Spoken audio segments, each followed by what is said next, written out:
Hanya orang Indonesia yang punya wajah yang berbeda-beda. Sampai cari orang negro, tinggal ke Irian. Nah, yang mirip negro banyak di sini. Mirip ya keriting hitam gitu ya, banyak mirip. Nah, ini kiainya ini mirip negro. Sama, padahal ini Jawa ini mestinya ya. Wong bau keringetnya Jawa.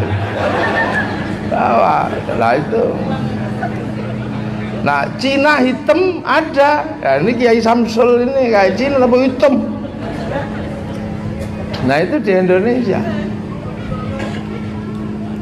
Makanya kalau Al-Quran menyatakan ya ayuhan nas, hei manusia, ya alhamdulillah kita ini yang dipanggil karena kita ini manusia ya ini, hei manusia, yang tidak manusia tidak hai kan gitu. Hei manusia ya ayuhan nas. Ini manusia, kalau kambing ya gitu itu monyong bulunya mon. Inna khalaqnakum min dzakari wa unsa. Aku ciptakan kalian menjadi laki-laki dan perempuan. Ini mic-nya kok tiba-tiba jadi bengung. Ini kenapa sih? Tukang soundnya nggak usah dikeras-kerasin. Saya kalau ngaji memang nggak keras-keras. Kalau yang keras-keras panggil Habib Bahar sana.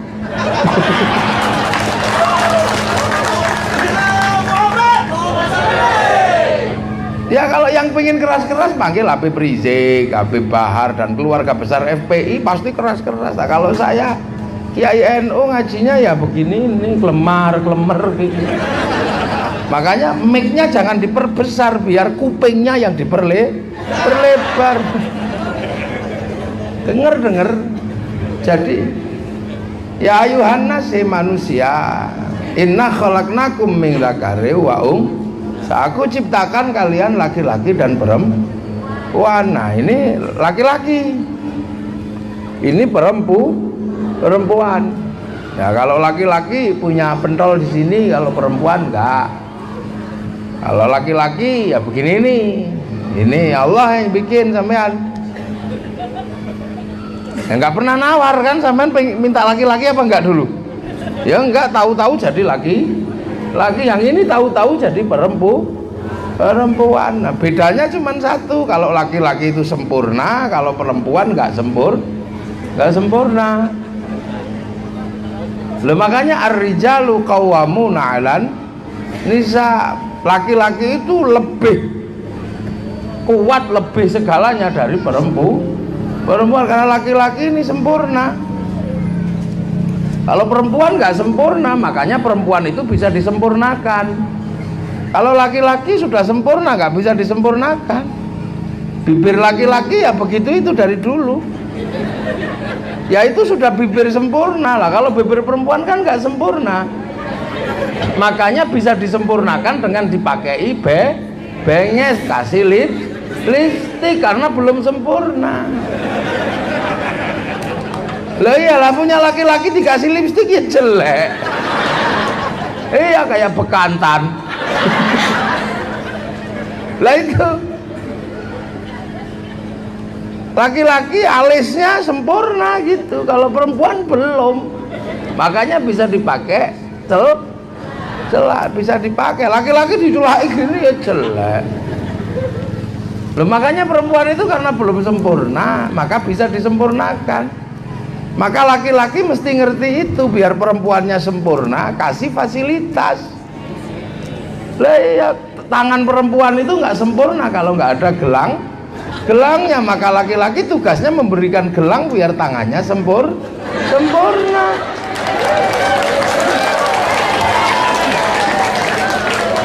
Loh, Allah yang menyatakan. Lah iya, perempuan itu kalau kulitnya gosong jelek, harus bersih. Makanya jangan sering-sering disuruh ke ladang. Laki-laki mesti ngerti. Perempuan itu lembut, tangannya harus halus. Maka berikan mesin cuci biar nggak gini-gini. Lah itu tugas laki-laki. Makanya kalau perempuan ikut bekerja, pahalanya berlipat-lipat dengan laki. Jangan salah sampean. Loh, perempuan itu kalau pergi kemana-mana kepanasan, jelek, keringetan, lipstiknya runtur. Belikan mobil biar ada. Nah itu tugas laki-laki kok. Jangan gitu. Minta sama Allah, ya Allah, aku ini punya tugas membahagiakan istriku, maka berikanlah padaku rezeki yang cukup agar perempuanku menjadi perempuan yang bahagia. Lo itu, lo perempuan gitu jelek kalau dibiarkan apa adanya. Lipstiknya disiapkan, gelangnya disiapkan, bajunya yang bagus. Iya, lo perempuan itu diapain aja bagus. Kasih jembul-jembul bagus, kasih celana pendek bagus, kasih celana panjang bagus, nggak dikasih apa-apa juga bagus. Lah ini yang pertama harus disadari, ya ayuhanas, kamu manusia. Ini pokoknya di sini semua tidak boleh lupa kalau kita ini tidak boleh lupa, dan manusia itu harus ngaji. Maka sekecil apapun kalau ada ngaji mesti ngaji karena kita manusia. Kalau nggak manusia ya nggak disuruh ngaji. Lah kenapa? Lah karena manusia ini memang oleh Allah diciptakan secara khusus untuk dikirim ke sini. Jadi manusia ini produk langit sana, karoserinya sini, tapi produknya di langit turun ke sini. Makanya kalau manusia sudah turun ke sini, manusia ini menjadi khalifah. Inni ja'ilun fil ardi khalifah. Aku ciptakan kalian menjadi pemimpin. Loh, makanya manusia kalau turun ke sini ini pemimpin semua, mau bentuknya kayak apa? Ya ayuhan nas, ini pemimpin. Loh, makanya manusia kalau ke sini apa aja bisa dipimpin. Karena apa? Tugasnya ke sini memang memimpin. Lah nanti pulang lagi. Innalillahi wa inna ilaihi raji'un.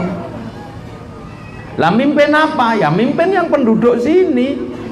Nah penduduk sini yang asli bukan manusia, karena manusia ini pendatang dari langit. Nah yang penduduk asli sini ya kucing itu asli sini, ulo asli sini, celeng itu asli sini, anjing asli lokal, itu penduduk bumi.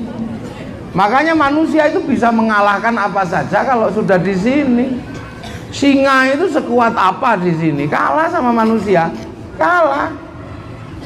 Makanya apa saja kalau sudah kedatangan manusia, kalah semua. Hutan belantara kurang apa kuatnya di sini dulu. Manusia datang habis hutannya. Memang manusia makan kayu, ya enggak, tapi manusia bikin gergaji nebang kayu. Gunung-gunung itu ludes kalau sudah sama manusia. Keruk satu-satu habis. Semenjak dulu bekantan dan orang hutan hidup di sini nggak menghabiskan apa-apa. Ikan itu sekuat dia berenang kalah sama manusia, kalah sama manusia. Dia dijaring. Kalau nggak bisa dijaring ya dipotas. Nggak bisa dipotas disetrum. Nggak bisa disetrum dibendung. Itu kalau biar nggak susah dipindah, ditaruh di kolam. Lu manusia, apa yang bisa ngalahkan manusia? Angkasa sekuat itu bikinkan pesawat. Laut gelombang kayak apa bikinkan perahu. Mana ada yang bisa ngalahkan manusia? Ibu-ibu tahu kunyit, tahu pahit kunyit itu bisa dicampur sama ketumbar, campur lagi sama merica, campur bawang, masih kurang enak kasih lombok, kurang enak kasih garam, kurang enak kasih santan kurang enak kasih cemplungi panggang lele. Nah itu manusia. Nah, jadi khalifah itu kelihatan. Makanya manusia ini paling kuat kalau sudah di sini. Mana ada yang bisa ngalahkan manusia? Kan gitu. Gajah mau kuatnya kayak apa? Pak polisi cuma ngambil peluru kecil aja dor itu mati gajah. Mana ada yang bisa ngalahkan manusia? Bentuknya paling bagus karena pendatang. Kambing itu asli sini bentuknya gitu, mulutnya ya cuman monyong gitu. Nah, mulutnya cuman omongannya dua wong kambing. Kalau lapar mbek, kalau pengen kawin mbak Oo, itu kambing. Lah manusia mulutnya bisa nyontoh apa saja, suara apa aja dicontoh. Bahkan mulut manusia ini nggak ngomong aja bisa ngomong, nggak bunyi itu bisa ngomong. Nggak ngomong dia. Tangan manusia paling bagus. Tangan orangutan walaupun mirip nggak bisa, namanya cewok.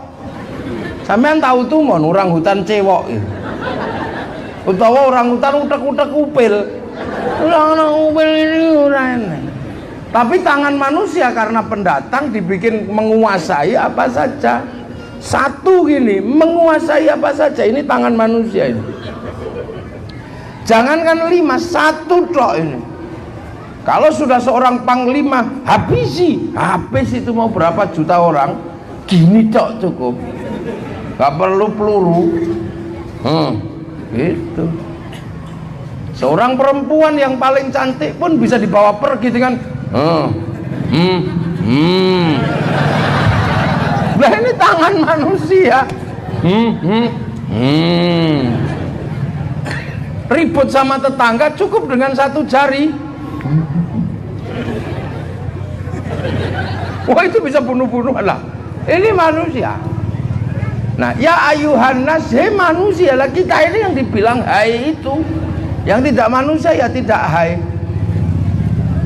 Dan dipanggil kambing enggak di situ. Yang dipanggil manu. Nah ini yang tidak boleh lupa. Nah manusia itu sekuat itu, kalahnya cuma 1, sama ngantuk. Manusia yang saya ceritakan kuat itu musuhnya cuma 1, apa? Ngantuk. Makanya manusia itu kalau sudah ngantuk nggak ada kekuatannya. Manten baru ngantuk ya nggak ngapa-ngapain. Walaupun digadang-gadang bertahun-tahun mau menikah, begitu nikah kok ngantuk ya. Ngerokok kok ngantuk ya, ngobong karpet. Kalau ngantuk, makan ngantuk, tumplek itu segone. Makanya manusia ini kalahnya cuma sama ngantuk. Pak polisi ada maling kok ngantuk, ya nggak ngapa-ngapain di malingnya. Tentara mau perang ngantuk, ya keliru nembak temannya. Mana-mana. Saya itu sama Gus Dur itu pernah lagi ngantuk, ada tamu. Maaf Gus, terima kasih katanya. Terima kasih apa? Berkat doa Gus Dur saya sudah dipindah sekarang. Dipindah dari mana? Dipindah dari Ambon ke Jakarta. Lalu itu masih ngantuk. Kapan pindahnya? Kemarin. Oh, pindah dari mana? Dari Ambon. Iya. Nah, sampean sudah lama di Indonesia. Dia ngantuk, lupa kalau Ambon itu masih Indonesia, lupa. Makanya tadi saya waktu lewat ke sini sambil ngantuk. Begitu lihat jalan glodak-glodak, ini masih Indonesia nggak ya? Lah makanya orang kalau ngantuk, coba sampean hitung. Orang kalau ngantuk, susuran kok ngantuk. Ya ucul susure.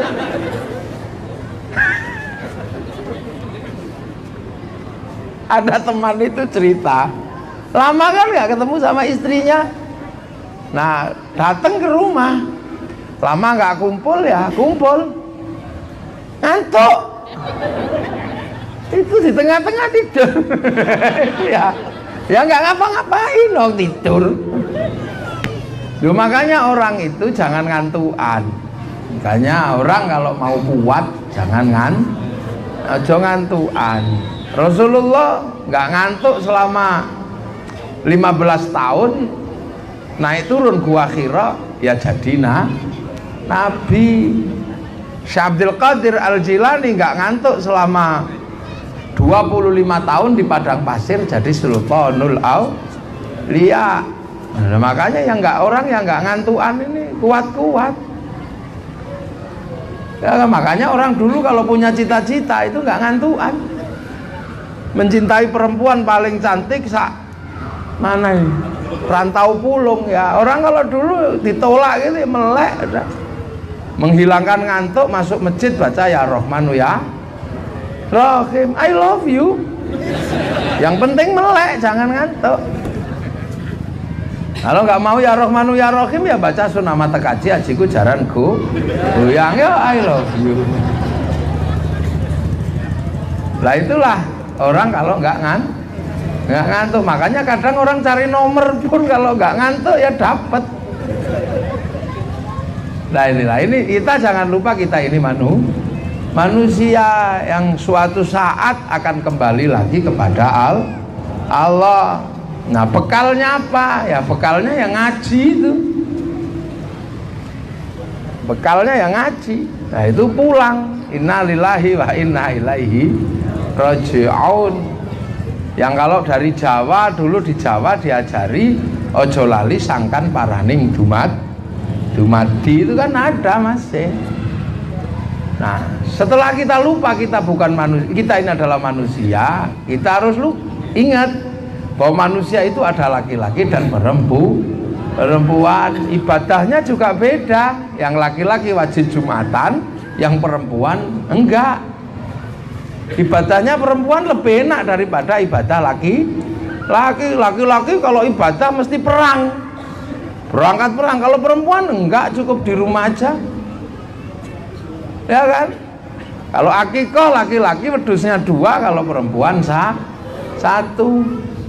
Nah perempuan kalau mau haji, kalau laki-laki harus pergi haji, tawaf di sana, tawaf haji, nyium hajar aswad itu laki-laki. Lah kalau perempuan nggak perlu ke sana, cukup di rumah. Yang penting sering mencium tangan suaminya sama dengan pahalanya hajar aswad.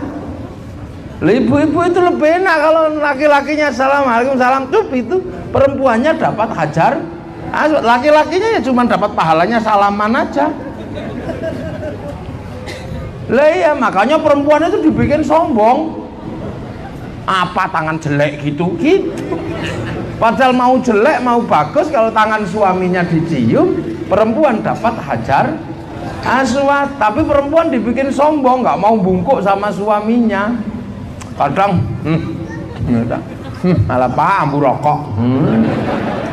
Makanya nanti kalau mau pengen hajar aswad, kalau pulang nanti hajar aswadnya dicari. Goleki hajar aswad itu lho, Pak kok wis panuwun hajar aswadmu.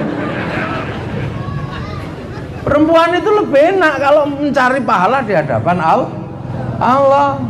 Suaminya tidur, dijejeri saja, nggak usah ngapa-ngapain, nggak usah jawil-jawil. Itu yang perempuan dapat sholat, dapat pahalanya sholat di depan Ka'bah. Makanya nanti Ka'bahnya dicari. Suaminya tidur, jejeri aja, nggak usah ngapa-ngapain, nggak usah jawil-jawil, nunggu dijawil. Loh itu perempuan sudah dapat pahalanya sholat di depan Ka'bah. Perempuan itu kalau hamil blendok itu sekali hamil, kalau berjalan kemanapun, satu langkah di perjalanannya seperti perjalanan menuju jihad fisabilillah, kayak perjalanan menuju medan perang.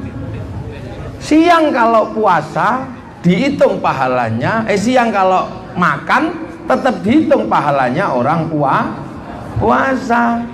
Malam tidur ngorok dihitung tahajud. Itu perempuan. Kalau laki-laki enggak, ya itu tahajud beneran. Perempuan harus tahajud beneran, harus sholat. Kalau perempuan laki-laki kalau pengen dapat pahalanya puasa, ya harus puasa. Kalau laki-laki, kalau perempuan enggak, yang penting mau hamil aja sudah. Siang hari walaupun makan dihitung pahalanya puasa, malam hari tidur ngorok dihitung pahalanya orang tahajud. Laki-laki nggak dapat, harus bener-bener tahajud. Makanya kalau punya istri rajin-rajin dihamil.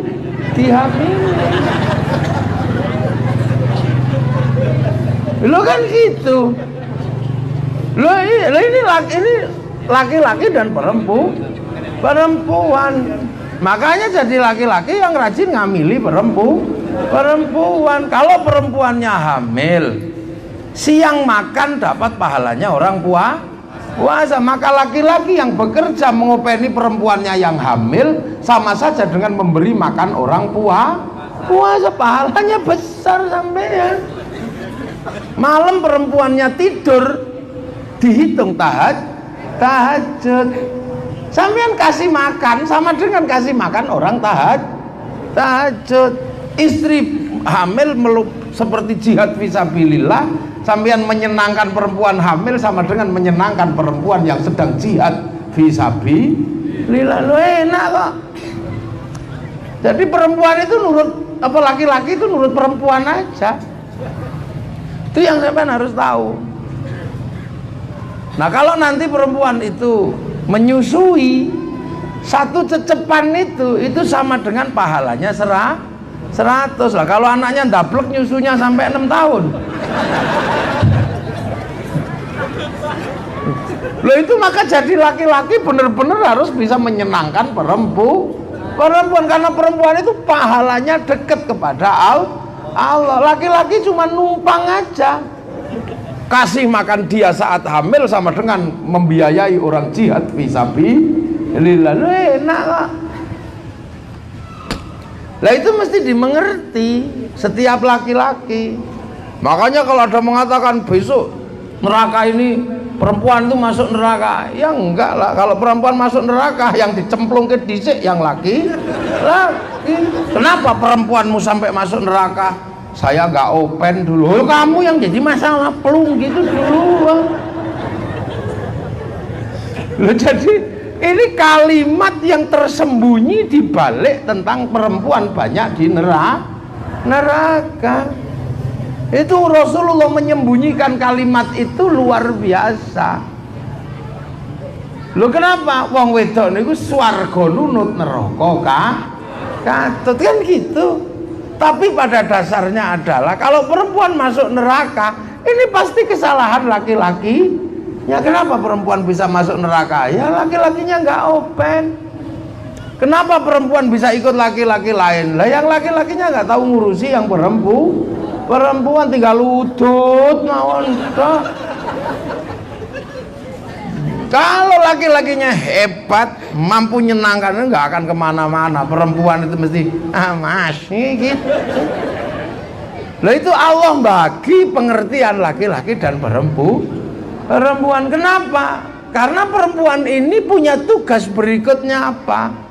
Melahirkan generasi baru. Maka perempuan disebut sawah. Nisa hukum harsul lakum. Perempuan itu sawahmu. Sampean punya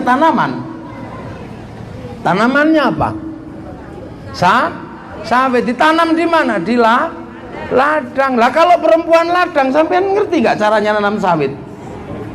Dibersihkan dulu ladangnya, ya toh? Dibersihkan. Maksudnya apa? Ya perempuan juga didandani sebelum ditanami anak. Lo kan gitu. Kalau ladang ditanami sawit dipupuk enggak? Dipupuk. Lah perempuan sampean tanami anak enggak pernah dipupuk, uang enggak pernah dikasih pegang. Lo maka ladang itu kalau ditanami sawit ya dipupuk, dikasih air di ladang. Lah sampean kalau punya perempuan ditanami anak ya harus dipupuk, harus dikasih air. Maknanya apa? Kasih uang belanja biar hatinya tenang. Lu sama bibitnya yang bagus. Kalau mau nanam sawit yang bagus, bibitnya yang bagus. Sama kalau mau nanam anak yang bagus, bibitnya yang bagus. Apa? Sampean kalau mau bikin anak jangan nyuri. Mau bikin anak nyuri ayam. Nanti saripati ayam yang sampean makan keluar jadi sperma, spermanya ayam nyuri. Begitu jadi anak, anaknya dableknya, ndak usah kaget. Zaman kalau sudah punya tanaman, sawahnya sawit kalau sudah tumbuh, ladangnya dibakar nggak? Ya ndak, kalau ladangnya dibakar, tanamannya kering. Sampean punya istri untuk nanam anak, ya jangan dimarahi. Kalau setiap hari diomeli, itu sama dengan lahan dibakar, anaknya kering. Malah anakmu nyelekutis ngene nek wong itu mau mendino apa omeli. Lah itu makanya ya ayuhan nas, inna khalaqnakum min dzakari wa unsa. Laki-laki harus mengerti perempuan. Sampean kalau punya ladang, ini disentuh nggak setiap hari? Tumbuh dikit diperiti, diratakan. Sampean punya ladang nggak pernah didemok, nggak pernah apa? Yo campur ulo. Nah, sama dengan perempuan juga disentuh. Itu sampean kalau macul nyangkul itu dari tengah apa dari pinggir? Ya dari pinggir. Makanya kalau garap perempuan ya jangan langsung di tengahnya, garap pinggirnya dulu lo kan gitu. Lo ini pelajaran dasar Islam, cuman kayak gini jarang dibicarakan. Iya, apalagi kalau kiainya yang kiai laki-laki yang ini nggak mau bicarakan ini. Saya bicarakan, kenapa? Karena ini terkait dengan hal yang berikutnya. Apa? Waja'alnakum syu'auban wa qabaila. Suku dan bangsa besar apapun itu berawal dari laki-laki dan perempuan. Kalau awalnya tumbuhannya sudah jelek, maka tumbuhan berikutnya tidak akan bagus. Maka Rasulullah menyatakan almar'atu imadul bilad. Perempuan itu tiang negara. Idza saluhat saluhal bilad wa idza fasadat fasadal bilad. Kalau perempuannya ini baik dan pantas, negaranya akan menjadi baik. Kalau perempuannya enggak, ya negaranya jelek. Nah, baik buruknya perempuan tergantung laki. Nah, ini yang kadang orang merasa kayak nggak ada kaitannya. Laki-laki segagah ini lahir dari mana? Dari perempuan. Nggak ada laki-laki sekuat ini lahir dari gajah. Nggak ada. Perempuan. Ini sawah, sawit yang bagus berasal dari ladang yang baik, pupuknya bagus, pengairannya bagus, ladangnya kering kerontang, sawitnya ya cuman sak jentik-jentik gini. Loh, wong tukang nanam petani semua lah. Allah menyatakan perempuan itu kayak sawah, semua pengen tukulannya bagus, pengen anaknya hebat. Perempuannya nggak diopeni kok sampean. Ini keseringan di negeri-negeri rantau itu seperti itu. Perempuan dianggap sebagai pelengkap penderita. Wis alhamdulillah duwe bojo, ora perlu ngingu batur. Lho kadang ono sing ngono. Diparani nek butuh tok. Begitu bar butuh lali tinggal udut mawon ning prapatan. Sawah iki openi dicangkul setiap hari, dibersihkan, kasih air, belanjani. Ojo kok perempuan sampai njaluk, "Mas, endi belanjane?" Lanang geblek iki ngono iki. Duh. Wis meneng ora usah protes sampean. Saya akan berbicara tentang bangsa dan negara. Tapi mulainya dari ya ayuhan nas, inna khalaqnakum min dzakarin wa unsa, baru wa ja'alnakum syu'auban wa qabaila, baru jadi bangsa Nih, tapi dari perempuan lah. Kalau sawahnya ini nggak diperbaiki, makanya mendidik perempuan itu menjadi sangat penting. Ojo kok lah anakku wedok ora perlu tak sekolahno. Sing lanang iki ra sekolah ra apa-apa. Wong mek nitip 20 menit kok di sekolahno dhuwur-dhuwur ki opo. Tapi perempuan yang untuk nanam 9 bulan itu harus pinter. Perempuan lagi ditanami 9 bulan, pengen anaknya lembut dan halus, banyaklah baca Al-Quran dan sholawat, tumbuhannya bagus. Kalau pengen anaknya gak pulang-pulang, lakukan Bang Toyib, gak apa-apa Bang Toyib. Perempuan kalau di dalam perutnya ada anak laki-laki pasti menyiapkan makanan bergizi. Ojo kok terus apa rontokan sawit juga Kang.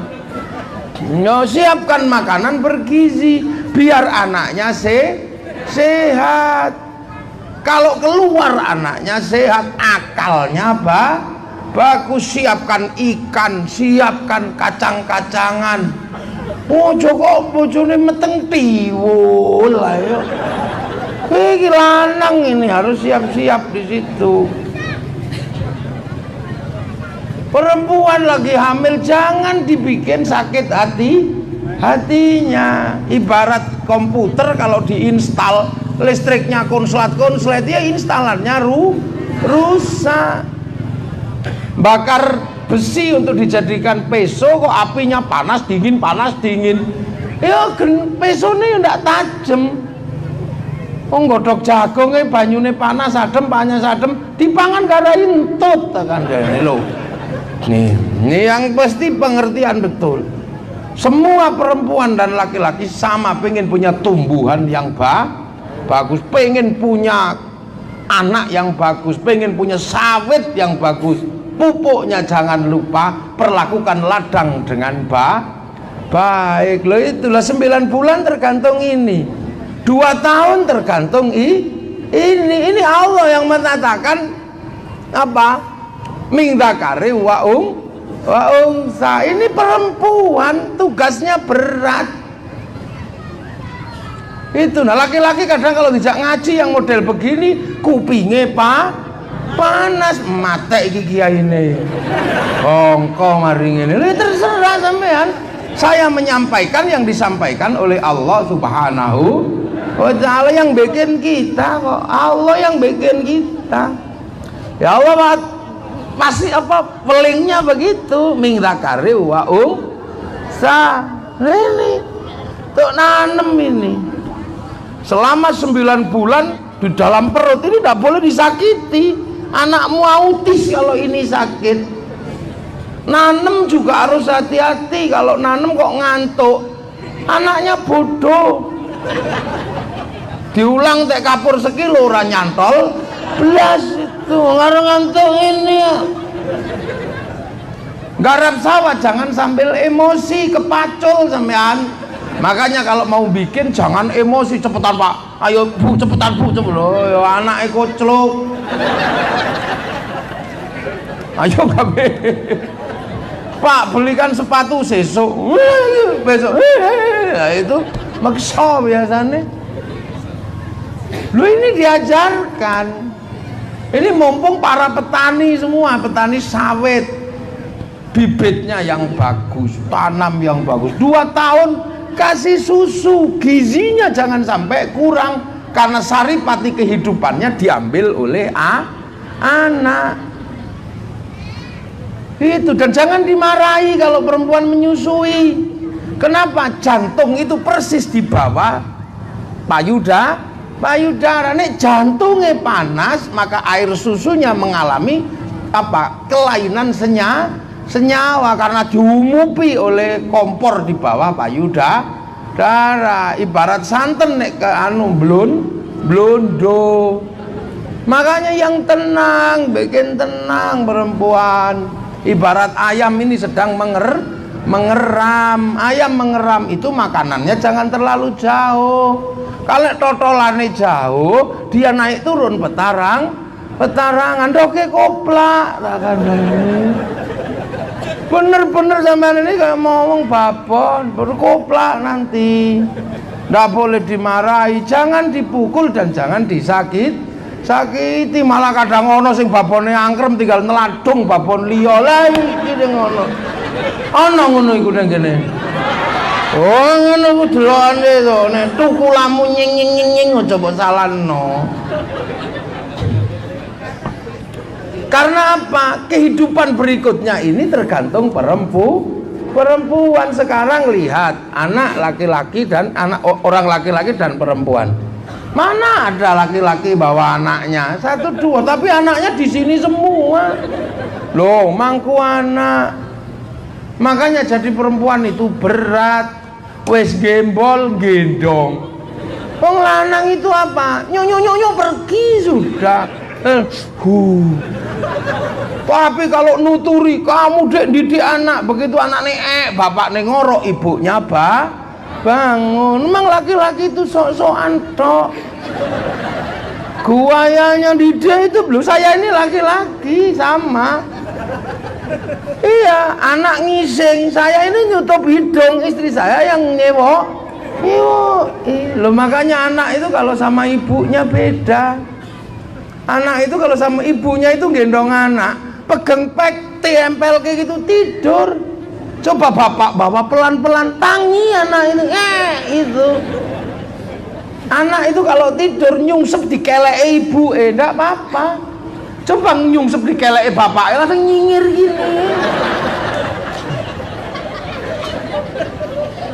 Loh, ini kalau gerakan ini dipahami, manusia nggak akan ada manusia yang mesti bagus semua.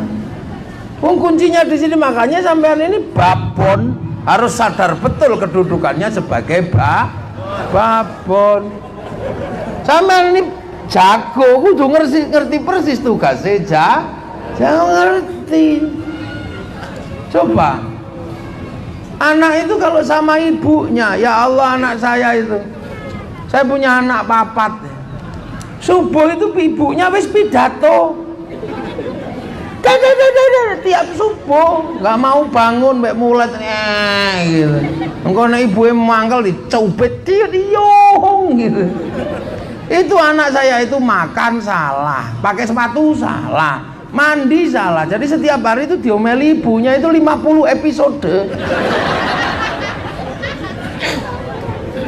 Kasihan kadang saya itu tak belikan coklat, dimarahi juga. Wah, anak gigisen tuh kok no coklat. Nah, tapi ajaib, begitu jam 9 malam ketika mau tidur,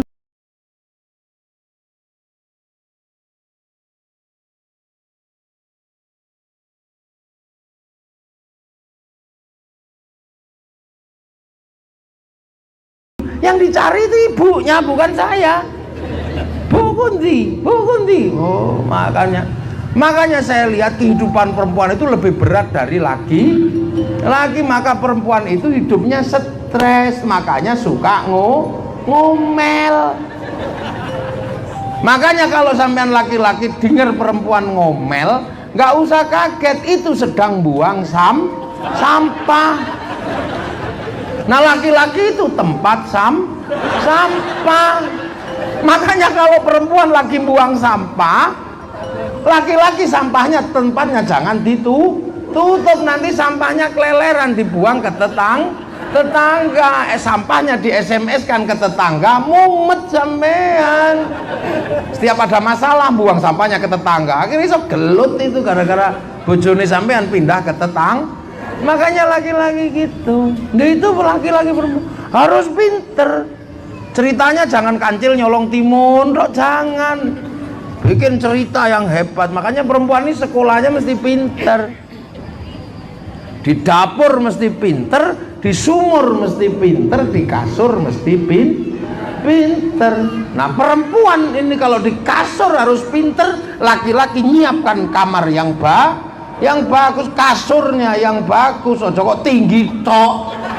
Ini lanang sing nyiapke ranjang yang bagus, kamar yang bagus, kasih AC, lu gitu. Ora kok kebut-kebut yo kangkepen sampean bojone. Maka tugas pemerintah nyiapkan listrik yang unlimited biar ibu-ibu ayem tidure karena pakai AC ngono. Sing tuku AC lanang lho. Perempuan harus hebat di dapur. Ya laki-laki nyiapkan dapur yang bagus. Oh, kok was-wesi. Kayu ulin sogoke ya blonteng kabeh ireng. Di sumur perempuan harus hebat, laki-laki menyiapkan sumur yang baik untuk perempuan. Lanang ini fasilitator program sebenarnya. Lho makanya saya itu kadang enggak pernah saya itu marahi istri saya, enggak pernah. Blas. Lalu karena saya pernah ditantang sama istri saya dan saya kalah. Ya Mas, jangan suka ngomeli perempuan. Kalau berani, mari kita tukeran. Sampean jadi ibu satu hari, saya tak jadi bapak sehari. Iya, saya bilang gitu. Bener. Karena saya jadi ibu dari bapak, ya dia suruh pergi. Dah kamu pergi dari rumah ini. Tapi jangan sampai ketahuan anaknya. Perginya jam 2 malam. Saat anak belum bangun. Ini uang 10 juta, tak kasih uang 10 juta. Kamu ajak teman-temanmu makan salah sama teman-temanmu, blonjon sak blengermu. Nek kurang nanti bilang tak transfer lewat ATM. Nah dia bilang, loh ATM-nya nang nggonku. Ya wis entekno, aku ya bilang gitu. Bener. Akhirnya jam 2 malam istri saya keluar sama temen-temennya itu. Udah mau kemana terserah lah, rekreasi apa. Masih gagah jam 2. Begitu subuh, yang satu sudah gitu. Bangun ya, bangun. Enggak bangun. Bu Endi, Bu mate udah pusing kepala saya ini. Ternyata saya wajahnya tidak berguna ketika anak bangun di delok aku itu. Hah? Ibu mana? Nangis sudah. Itu sudah turun satu-satu. Ada yang terlambat, pempesnya dicangking ini nih. Ono tae ini ya Allah.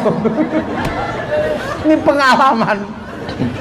Ono tae sudah wis cempret kabeh, nguyuh diecer-ecer.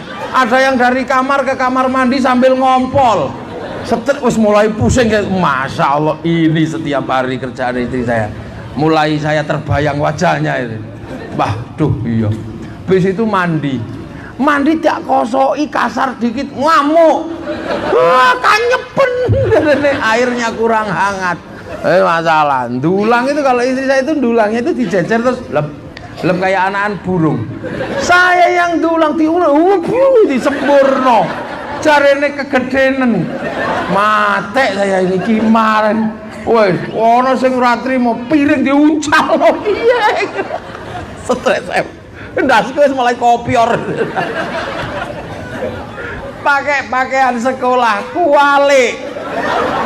Woi, sendale sepatune sing ngendi? Hari ini seragamnya yang mana? Ndak ngerti saya. Keliru kabeh ngawamu. Wes itu terus lipstiknya bojoku sing nang omah itu, istri saya itu lipstik. Diki gambar tembok. Ya Allah, ono remote dibanting. Oh gini ya anak itu kalau gak ada mbok itu. Atau tiap hari itu begini saya. Akhirnya jam 12 saya masih bertahan. Kuat jam 12. Jam setengah 3 nyerah saya. Dek pulanglah. Gak kuat aku. Ternyata ibunya anak ngerti, dia nggak jauh, ternyata jam segitu sudah pulang dari rumah tetangga. Langsung mulai, aku ngerti kok sampean ra kuat. Iya tak cekel ambung tangannya ping 7 ya. Wes semenjak itu saya nggak pernah lagi marah-marah sama perempuan. Udahlah kamu mau jadi seperti apa terserah, yang penting anakku nanti tumbuhannya bagus. Semenjak itu saya nggak pernah pegang uang. Ada uang kasihkan.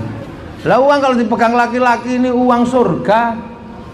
Kalau uang uang neraka, kalau uang laki-laki, uang perempuan kan uang surga. Bedanya duit surga kalau duit neraka itu kan jelas. Kalau uang perempuan itu uang surga, kalau sudah masuk nggak bisa keluar lagi. Nah kalau laki-laki itu kan uang neraka, keluar masuk tak ada temen datang. Ini kalau komitmen ya ayuhannas inna khalaqnakum min dzakari wa unsa seperti ini jalan, anak-anak berikutnya akan bagus, keturunan berikutnya akan hebatlah. Dari keluarga-keluarga seperti ini lahir anak-anak hebat, terciptalah sebuah bangsa yang hebat.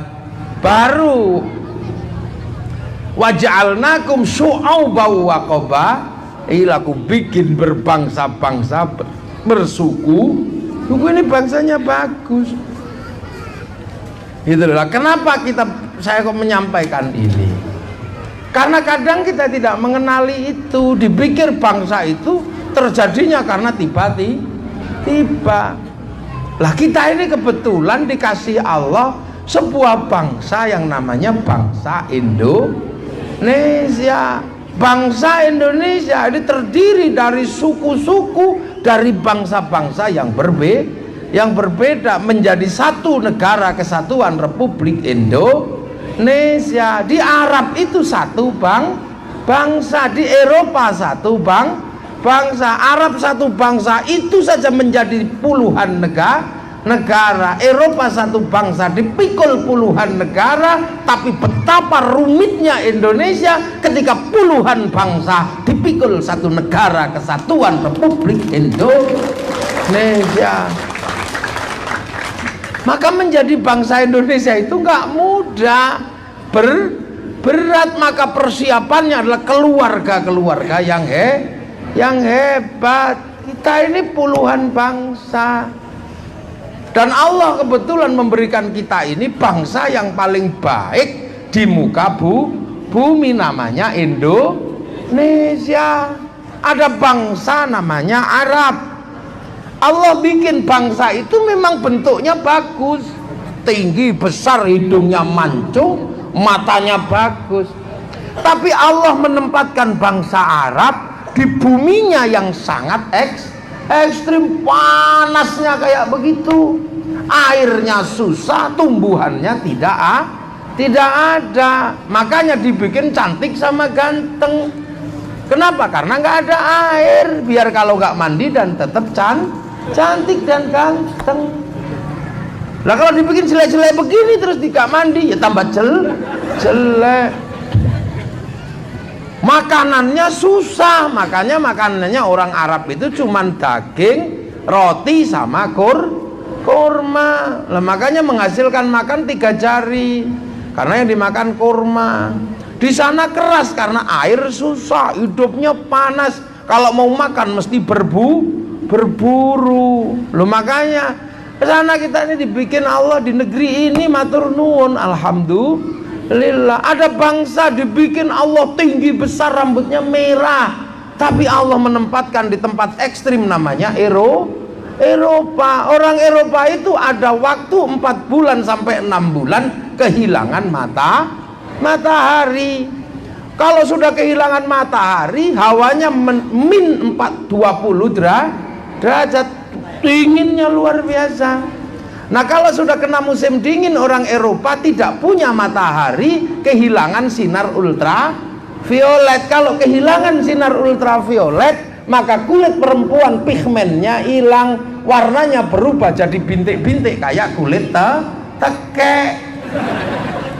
Makanya orang Eropa kalau sudah musim dingin pergi ke Indonesia untuk apa? Mengembalikan pigmen, berjemur di tepi-tepi pantai Indonesia. Itu untuk apa? Mengembalikan warna kulit. Makanya pakai celana pendek dan kotang biar seluruhnya kelihatan. Itu namanya berjemur, bukan porno. Sampean aja yang ngeres. Pahami ini perbedaan bangsa. Maka siapapun nanti yang di sini ini kita nggak pernah ngerti, punya keturunan ataupun bahkan di hari ini ada yang jadi bupati, jadi gubernur, tolong pahami ini. Kalau di Indonesia jangan bikin perda, turis masuk harus pakai jilbab, jangan pakai perda itu, nanti tidak kesini lagi, pindah ke Thailand. Kita mesti ngerti yang begini. Orang Eropa kalau kena musim dingin nggak punya daun, karena seluruh daun rontok di musim gugur. Kalau sudah musim gugur nggak ada daun cementel. Yang nggak rontok cuma satu, namanya daun cemara. Makanya di bulan Desember ini hari raya Natal menggunakan daun cemara, karena orang Eropa tidak punya daun selain daun cemara. Daun itulah yang dihias. Makanya kalau Natal itu seandainya asli Kutai Timur, bisa daun jambu, bisa daun mangga, bahkan daun duren. Maka sampean jangan anti dengan pohon cemara, karena semenjak kapan pohon cemara punya agama Kristen? Itu pohon yang tidak rontok di musim gugur. Loh, ini wong Islam kudu cerdas memahami perbedaan bangsa, karena sekarang ada wong-wong sing bento anti pohon Natal. Anti pohon Natal. Sekarang juga sama bulan gini, ono selamat Natal ributnya luar biasa, anti Santa, anti kudung kupluk Santa. Itu kan budaya Eropa. Natalnya Nabi Isa itu di Timur Tengah nggak ada salju, maka tidak ada Santa Claus. Itu adalah budaya salju. Nah, itu budaya orang Eropa. Makanya kita ini sudah biasa, lakum dinukum waliyatin. Maka ucapan selamat Natal biasa aja disampaikan. Karena ada orang bawa kartu XL, di bawah pemancar Telkomsel juga nggak berubah menjadi Telkomsel. Kayak gitu aja orang sekarang ributnya luar biasa. Enggak? Orang Eropa kalau musim dingin nggak punya ikan, karena ikannya mengering sungainya. Maka mereka menyiapkan ikan di musim panas untuk dimakan di musim dingin, namanya sarden. Lah sampean jangan ikut-ikutan makan sarden. Wong setiap hari di sungai kita ada ikan, raket cekel iwak, kodok-kodok ya. Oh no, lo ini pemahaman bangsa. Orang Afrika hitam gosong kayak gitu, nggak usah kita iri. Allah menempatkan mereka di Afrika, tanah yang paling banyak dihiasi binatang buas. Kalau dibikin putih, ya kejar singa, ya kelihatan. Lah kalau dibikin hitam gitu, tinggal tengkurap dikira kayu uli, udah kelihatan. Lah ini yang namanya waja'alnakum syu'uban wa qabaila mengertilah. Nah, orang Afrika, orang Cina dibikin tembem-tembem sipit-sipit kayak orang Banjar. Kan orang Banjar, saya dulu diajari sama guru Zaini. Nah, orang nikah 1 wajar, nikah 2 belajar, nikah 3 kurang ajar, nikah 4 orang Banjar, katanya kan gitu dulu. Ini Tuan Guru Zaini yang ngajarkan saya. Orang Banjar. Nah, kalau orang Bugis kan nggak bisa bilang N. Mana? Keban. Ngambil apa? Ngambil uan. Mau apa? Bayar hutan. Bugis. Nah, orang Cina dibikin tembem sipit karena kalau musim dingin salju turun, mataharinya kelihatan. Lama-lama sipit begini karena apa? Silau. Lah kita ini dibikin Allah standar kecil-kecil kayak gini, gak ada masalah. Kenapa? Oleh Allah ditempatkan di buminya yang paling bagus, namanya Indonesia. Disinilah tempat terbaik di muka bumi. Makanya ndak usah heran semenjak dulu bangsa ini diincar oleh bangsa yang lain. Orang Romawi pindah ke sini dulu tapi gagal. Namanya Bartolomeus mau pindah ke Indonesia, gagal. Akhirnya yang berhasil pindah ke sini orang India, satu bangsa namanya bangsa Weda, dipimpin Kudunga, bisa pindah ke Nusantara tapi transit terdampar di Pulau Maldives yang menghasilkan kerajaan Salangkanaya yang kemudian dikenal dengan rajanya Kudunga. Dan di situ punya anak, pindah ke kawasan Kalimantan di sebelah sini.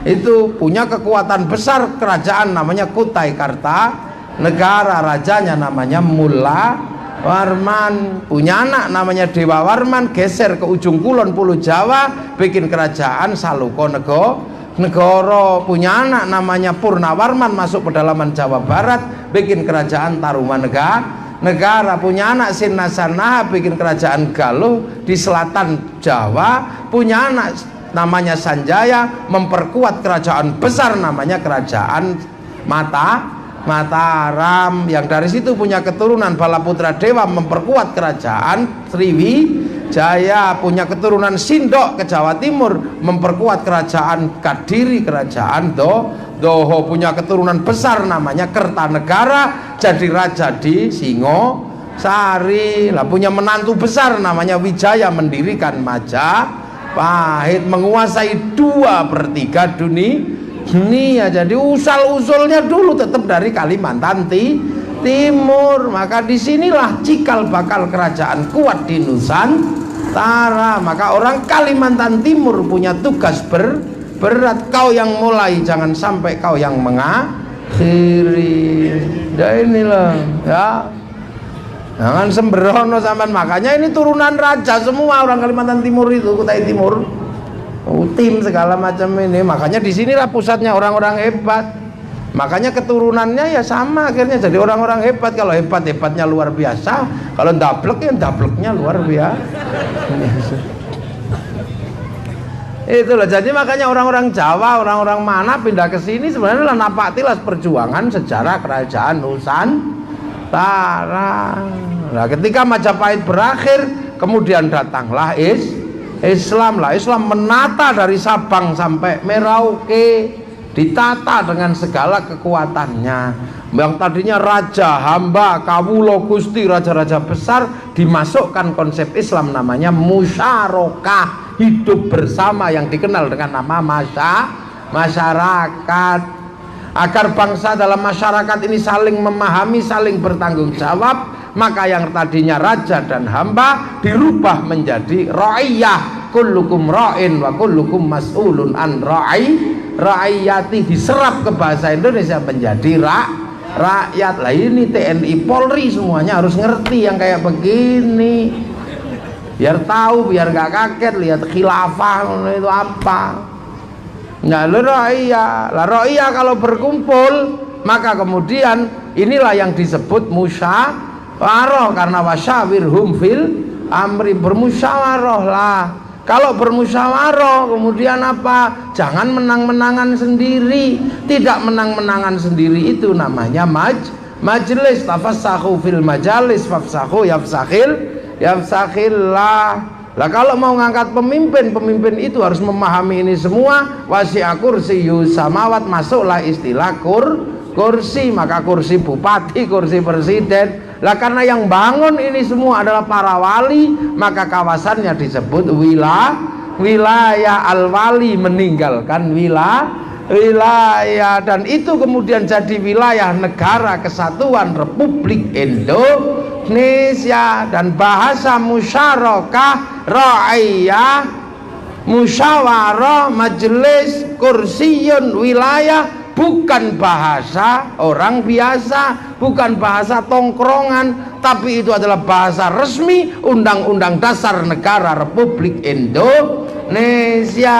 Inilah yang namanya Negara Kesatuan Republik Indonesia. Jadi sampean kalau ada yang baru datang Indonesia negara tauhid, ini orang goblok, tangkep aja Pak polisi sama Pak tentara, tembak aja sekalian daripada dipukuli sama banser. Lah ini yang kayak begini mesti dimengerti. Nah kadang kayak gini nggak ngerti.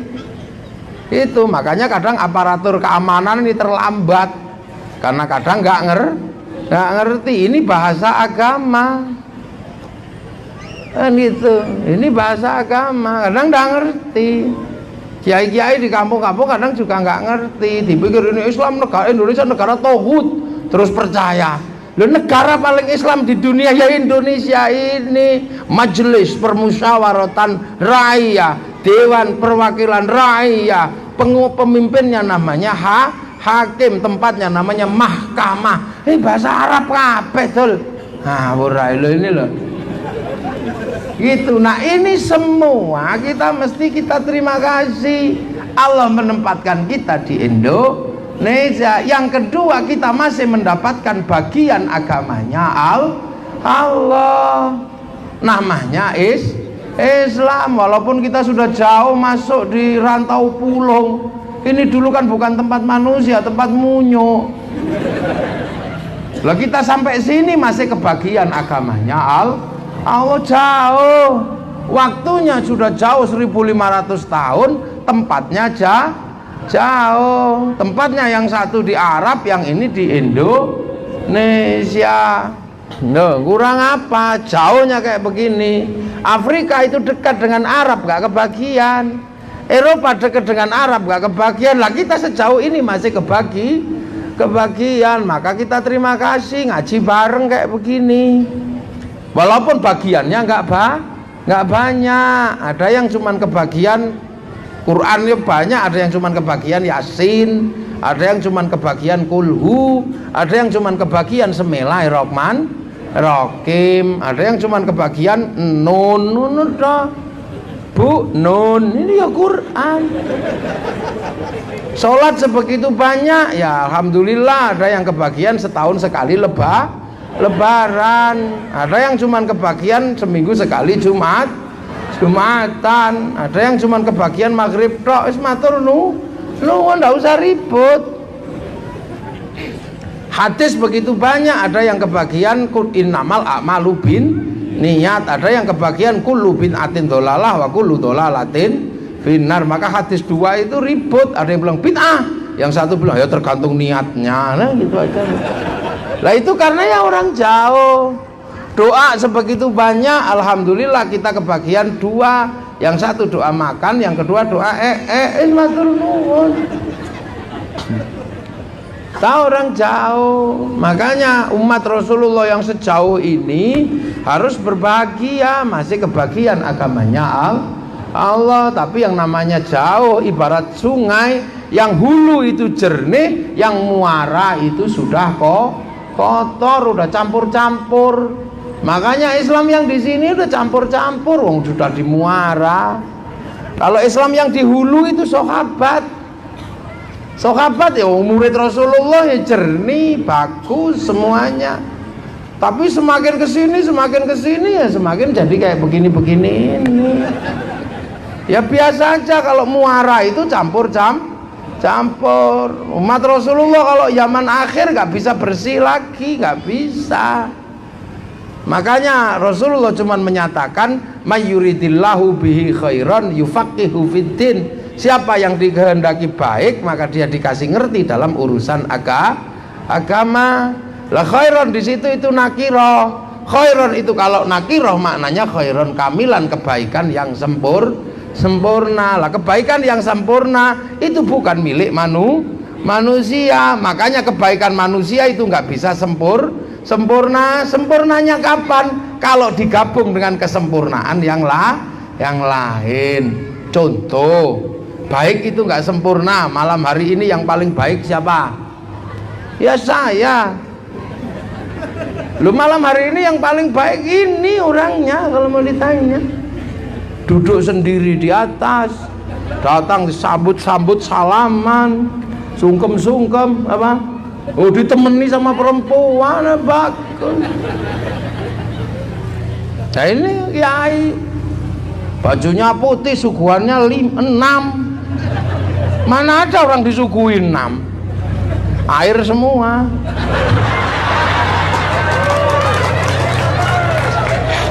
Iyalah yang ini larutan penyegar. Nah, banser tak kayak larutan penyegar sih kok. Ambil sini. Temennya yang mana satu? Nah ini sampean satu. Ambilin. Tuh banser aja ini. Kenapa? Saya paling tidak suka disuguh larutan penyegar. Nggak suka. Itu minuman suudon. Perasaannya kiai itu panas dalam. Enggak, sehat saya. Oh, suku larutan penyegar. Apalagi kalau disuguh pokari itu jengkel saya. Dikira kiai itu kurang cairan.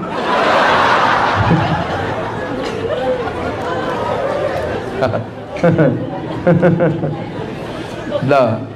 Coba sekarang kebaikan malam hari ini kita lihat kebaikan itu ya. Saya kelihatannya paling baik lah. Sendirian ditengok, dilihatin orang sebegini banyak, dikasih mic. Kan orang paling baik ini. Lah ya, tapi saya yang paling baik tidak bisa menyebut saya yang paling baik, sebab kebaikan saya malam hari ini tidak ada kalau tidak ada panitia yang bikin acara hari ini. Kalau nggak ada panitia yang bikin acara, saya nggak mungkin di sini. Maka saya terlihat baik karena ada panitia yang bikin acara, bikinkan panggung lah. Kalau sudah gitu baik mana? Saya apa panitia? Oh, ya baik saya lah, bisa. Panitianya ya baik panitia loh, itu baru 2 sudah ribut. Baik itu nggak bisa berdiri sendiri, itu sudah ribut. Kalau panitia saya nggak datang, panitianya juga jelek. Kalau panitia nggak bikin acara, saya nggak kelihatan baik loh. Itu loh baru 2 itu sudah nggak jelas. Apa itu gimana? Siapa yang baik, saya apa panitia? Ya ribut. Yang orang sini semua ya bilang panitia, gitu. Wong supporternya panitia. Tapi kalau saya kalau panitia ini panggung ini cuman ini aja yang duduk, enggak bagus. Berhubung ada saya, ada yang bilang, Kiai ini presiden datang gitu. Nah itu baru 2 itu sudah kayak ayam sama telur dulu ribut. Nah 2 ini akan lebih bermasalah lagi. Kenapa? Karena kebaikan panitia dan kebaikan saya nggak ada kalau nggak ada yang mau duduk di situ. Ini jadi namanya pengajian karena ada yang duduk di bawah. Kalau nggak ada orang sama sekali yang duduk di situ, ini namanya cek sound. Lah itu namanya baik, itu nggak bisa berdiri sendiri. Makanya kalau orang baik jangan sok-sokan. Nah orang baik di sini kenapa? Karena duduk tenang. Kenapa? Ada yang masang tenda, ada yang masang kursi. Sampai yang tahu yang masang kursi itu tadi apa ya? Tidak sembahyang asar. Ya nggak tahu sudah. Terus tenang dikasih makan. Yang masak siapa? Ya nggak tahu. Kemudian masakan jadi enak karena ada garam. Orang sini punya garam? Ya nggak punya. Yang punya garam di Jawa sana, orang Madura. Dibawa ke sini naik truk. Sampean tahu sopir truknya itu nggak mampir di warung remeng-remeng? Nggak tahu. Loh makanya baik ini nggak bisa berdiri sendiri. Ngaji ini jadi indah karena ada soundnya. Yang bikin mic siapa? Ya orang Jepang. Sampean pergi haji kelihatan paling baik, tapi nggak bisa sempurna kalau nggak ada pesawatnya orang Yahudi. Yang bisa bikin pesawat orang Yahudi. Pak Habibie bikin pesawat nggak jadi, wong namanya tetuko. Sing teko ra tuku-tuku, sing tuku ra teko. Kemudian malam hari ini perempuan-perempuannya cantik-cantik ini. Nah kan sekarang lipstiknya bagus, baunya harum. Yang bikin siapa? Lipstik sama parfum orang Prancis, Kristen lah. Kalau bedak rantau pulung siapa yang mau? Wong beras dideplok ya belum kabeh loh. Nggak bisa berdiri sendiri. Kan gitu, kita bisa pakai handphone karena ada orang Korea yang bisa bikin handphone. Kalau orang sini yang ini ungkal. Nggak bisa, coba gimana? Loh makanya umat Nabi ini yang akhir ini kalau bener jangan merasa paling bener, nggak bisa. Makanya marilah kita jaga hidup bersama. Nah bangsa yang berbeda-beda dan bersatu itu bangsa Indonesia. Ini kita jaga.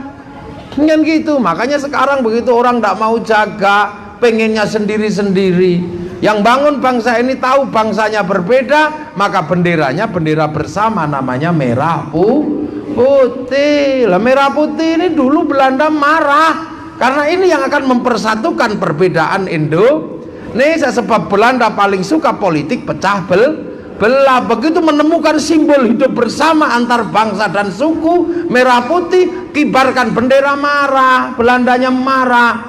Maka para ulama kita mengajarkan masang bendera di bubungan rumah. Kalau bangun kasih bendera. Belandanya marah, tiangnya dikasih kelapa. Masih marah lagi, tiangnya dikasih bambu, dikasih padi. Masih marah lagi, dikasih tebu. Masih marah lagi, dikasih pisang. Belanda masih marah, besok datang bawa nasi tumpeng sama ingkung. Oh ternyata masang bendera gini cuman mau makan toh. Begitu tumpengnya habis, ayamnya habis, lama-lama padinya mengering, pisangnya rontok, tebunya mengering, padinya mengering, yang tersisa tinggal merah putih. Loh, makanya begitu kebersamaan dalam merah putih ditambahi biru sama Belanda, disobek sama santri-santri Surabaya, melahirkan perang 10 November, mengorbankan ribuan ratusan ribu nyawa demi tegaknya merah putih. Loh, itu karena kita ini hidup bersama dalam disatukan oleh merah putih. Lah sekarang merah putih sudah nggak minta apa-apa, cuman minta kita mengangkat tangan hormat bendera. Gitu aja. Ada yang bilang bid'ah, ada yang bilang musyrik, padahal dulu minta nyawa, sekarang cuman minta gini. Maka kalau ada orang mengatakan bendera merah putih musyrik, bendera putih bid'ah, ini pasti zaman perang, nenek moyangnya Bandar Dadu. Oh gitu. Lah sekarang berbicara tentang bendera khilafah, bendera tauhid. Semenjak kapan ada bendera tauhid? Ini bendera umat Islam, la ilaha illallah. Kalau itu bendera kaum muslimin, mestinya semenjak dulu bendera itu ada. Nahdlatul Ulama Kiai Hasyim Asy'ari tidak bikin bendera itu, Mbah Zainuddin Pancor juga tidak bikin bendera itu. Lah kok ustadz baru-baru saya rembes mengatakan ini bendera tauhid, menolak bendera tauhid berarti menolak la ilaha illallah. Goblok karepmu piye? Saya menolak bendera la ilaha illallah tapi tidak anti la ilaha illallah. Kenapa? Saya anti bendera PKI Palu Arit, tapi saya tidak menolak Palu, tidak menolak Arit. Walaupun saya tidak suka dengan bendera Palu Arit, bahkan tak bunuh kalau ada yang mengibarkan itu. Kalau ke sawah saya pakai arit, kalau nukang tetap pakai Palu. Walaupun saya tidak mau dengan bendera tauhid la ilaha illallah, kalau tahlilan tetap pakai la ilaha illallah. Nah itu, ini bendera Islam. Begitu dikibarkan di Saudi, tangkap polisi baru. Lo iya bukan bendera tauhid, itu bendera Hizbut Tahrir. Lo ini lo, makanya kita ini punya bangsa yang berbeda, disatukan oleh Pancasila. Begitu mau pakai yang lain ya ribut se-Indonesia. Maka jaga kehidupan bersama. Kita ini punya perbedaan, tapi negara yang bisa bersatu dalam puluhan bangsa, satu-satunya di dunia hanya Negara Kesatuan Republik Indonesia. Loh, makanya kebersamaan itu dijaga. Ada yang ini biar bersama. Kalau ada orang mati kita ngumpul bareng sampai 40 hari. Nasi kita makan bareng-bareng bikin tumpeng. Ayam kita makan bareng-bareng bikin ingkung. Ada yang mati kita datang bersama-sama mendoakan. Ada orang yang mau haji kita kumpul hidup bersama-sama. Makanya orang Indonesia ini paling suka hidup bareng. Makan nggak makan kumpul. Makanya kalau ada orang ngumpul harus dikasih makan. Nah itulah kalau dalam bahasa Islam, wala yahuddu ala ta'amil miskin. Jangan kamu hadang-hadangi makanannya orang miskin, biar semua bisa makan. Maka kalau ada orang ngumpul diajak makan, lahiran makan, kawinan makan, apa saja makan. Bahkan tetangganya masuk rumah sakit mulutnya mangap gak bisa makan, tetap dibawain makanan. Makanya kalau ada orang mati tetangganya ngumpul harus dikasih makan. Kalau sudah pada ngumpul nggak dikasih makan, kamu bukan Indonesia. Gitu, sederhana saja. Dan sekarang ada orang-orang yang kadang memang nggak ngerti hidup di Indonesia. Kita ini bangsa yang berbeda. Makanya kita punya persamaan untuk menyamakan perbedaan. Kalau ada hari raya Natal sekarang diancam orang, Banser turun tangan jaga gereja. Lalu itu nggak usah dimarahi karena kita Indonesia. Sebab apa? Lakum dinukum waliyatin. Tapi perang agama terbesar pertama ada di Indonesia. 820 perang Hindu Buddha melibatkan Wangsa Sanjaya sama Wangsa Shailendra. Sehingga Wangsa Sanjaya yang agamanya Hindu hampir punah, digantikan oleh Wangsa Shailendra yang beragama Buddha. Wangsa Sanjaya punya raja namanya Panukuh. Nah Wangsa Shailendra punya raja namanya Gunadarma atau garung. Gunadarma terlalu keras, akhirnya kemudian semua orang Hindu dihabisi. Ketika Gunadarma ketika